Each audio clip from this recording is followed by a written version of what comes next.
How are you feeling about how things are going so far in camp? I feel pretty good. Feeling confident. Just trying to stack days on top of each other, keep moving in the right direction.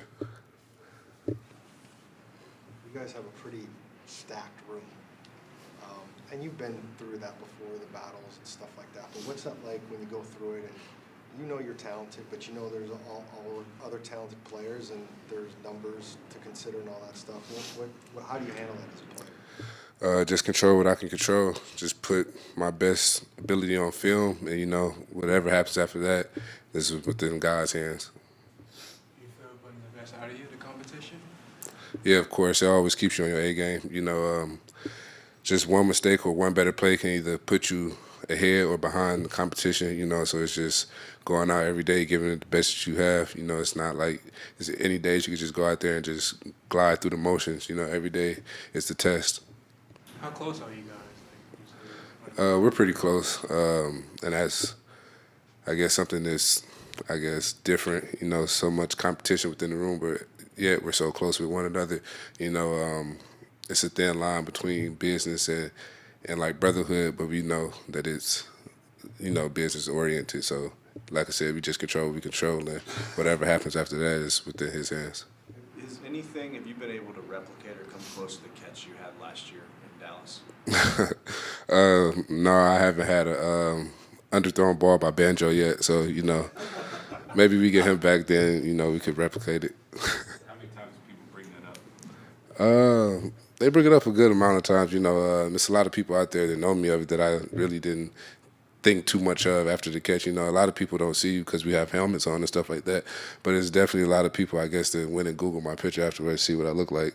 I'd be in the grocery store and stuff like that. You'd be like, oh, Jonathan Ward, right? And you'd be like, the catch, the helmet catch. I'm like, oh, okay. The people that you least expected from, too. You got like 80-year-old grandmas in there, saying that they love to catch, and they watch football every Sunday. So, it's a good feeling. When you say it's one mistake either way, and it's maybe a gotcha thing, but what's that like to live under that kind of a constant pressure as a football player? It's part of being in the NFL. It's that 1%. It's just like any other place. I imagine. Just one hiccup, and it's more so just player oriented, just players being in their head, in their thoughts. Just knowing that the competition is fierce, and you just want to be perfect as much as you can, even though that's not a real thing in this game. But you just want to put as many least mistakes out there as possible, type deal. When it's that intense, can you still enjoy what you're doing? Yeah, I mean, you have to enjoy the reality of it, that you're still doing what you dreamed about doing as a kid, being in the NFL and stuff like that. You just got to take it with a grain of salt and just realize, nothing is ever given, it's always earned. Special teams is such an important part of your game. With what you went through in the Packers game, did that change your mindset at all, or were you able to get past that once you got back on the field? Yeah, I was able to get past it. It just wasn't my time yet to hang up the cleats.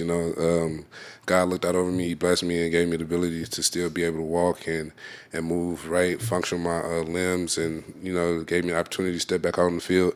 So I just put my trust in Him, and whatever's meant to be is already written. Did you, how did does you the, worry about that? I mean, was there some serious, when you looked back and saw it, did you think that could have been really, really bad? Yeah, definitely. Could have been, career ending. Could have made life even harder after football type deal. And, like I said, I'm just grateful that it didn't go that way. On a much lighter note, how does the running back room feel about Kyler's play calling? Is he keeping it fair with enough run calls? Are you guys good with that? Running backs, we never feel like it's fair in the run game. If it was up to us, we'd get the ball 90 times the game and we'd throw the ball once, So, but no, I'm just playing. Yeah, we definitely try to keep it balanced, and K1 is definitely keeping it balanced as well, switching it up, keeping people on their toes. What do you like about this team this year? The camaraderie, the brotherhood, the leadership, but the respect that we have for one another, to know that we're all brothers and like there's leaders on the team, but to also have the respect, they're all grown men at the same time.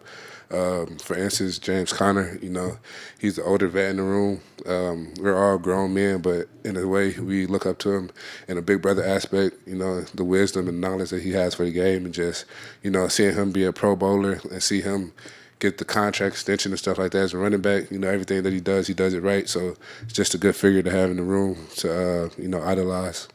Kyler said when his career is over, hopefully way down the road, he would consider being a coach. Could you see him being a coach someday? You said who said that? Kyler. Okay. Yeah, I could definitely see him being a coach. He has a lot of knowledge for the game and stuff like that.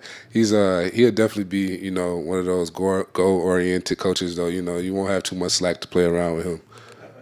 You like his play calls the other day?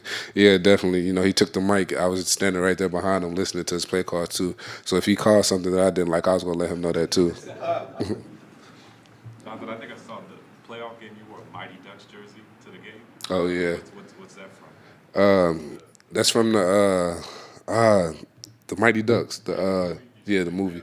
Yeah. Growing up, I used to watch that on Disney Channel. It used to come on a lot. That, Beethoven, and Air Bud, those were all the sports movies.